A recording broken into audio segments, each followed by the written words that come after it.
In this video, we're going to talk about what backs the money supply and the relationship between money or the value of money and the price level.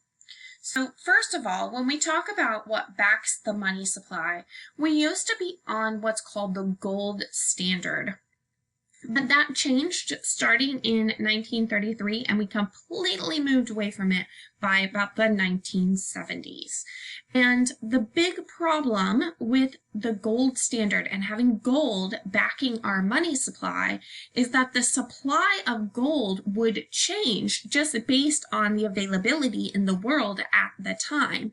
And that would change the price levels or the value of our money in the US. So we would have these big swings that were really just arbitrary and based on the amount of gold available. So now, my favorite answer to the question of what backs the money supply currently is nothing.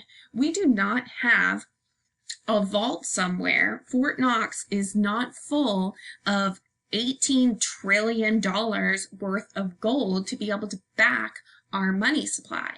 Instead, we're able to continually use our money, and our money is able to stay stable and keep its value because we have a very strong and stable central bank, which is the Federal Reserve. So we have confidence in the Federal Reserve's ability to keep the value of our money stable. So in reality, what backs our money supply is our confidence in the Fed. And this really boils down to three different things. First, we're sure that our money is going to be accepted.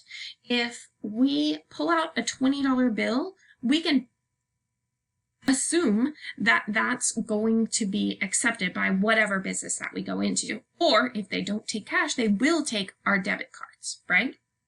Money is also considered legal tender. So if you pull out any bill, on it, it says this note is legal tender for all debts, public and private.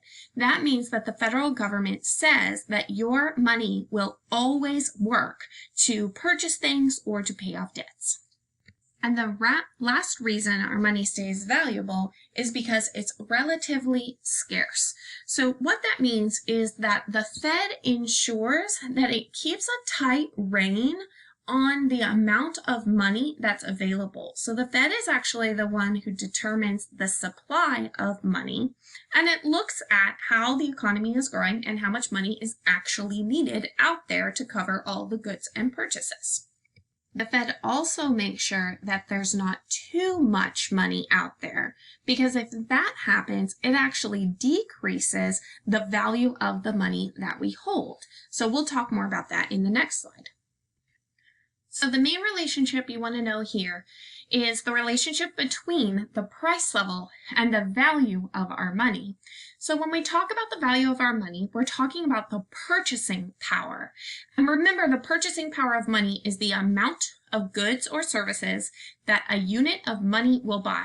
So that means if I have a dollar, how much will that dollar be able to purchase? So if you think about 50 years ago versus today, 50 years ago, I would be able to get 3 or 4 candy bars for $1. Today, I can't even purchase one with $1 because candy bars now cost more than $1. So that's the idea of purchasing power, and it's linked with the price level. So this relates to what we were talking about in the last slide, because the supply of money is actually what's going to determine the price level. And we will get into that in the next couple of chapters. So don't worry about that relationship right now. So we're going to be solving for the value of dollar in the next activity that we do. So make sure you jot down this formula right here. The price level and the value of dollar are inversely related. So what this means is if the price level is increasing, then the value of our money is actually decreasing. And earlier in the class, we talked about inflation. That's the increasing price level in the economy.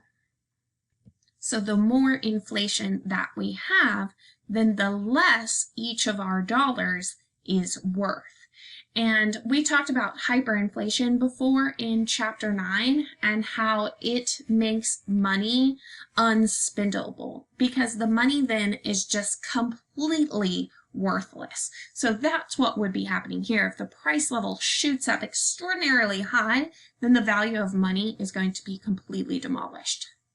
So we rely on both the Federal Reserve, who controls the money supply, and also the other government, who is determining the fiscal policy, to make sure that we have the appropriate price level, that inflation doesn't get out of hand, and that's going to stabilize our money's value or our purchasing power.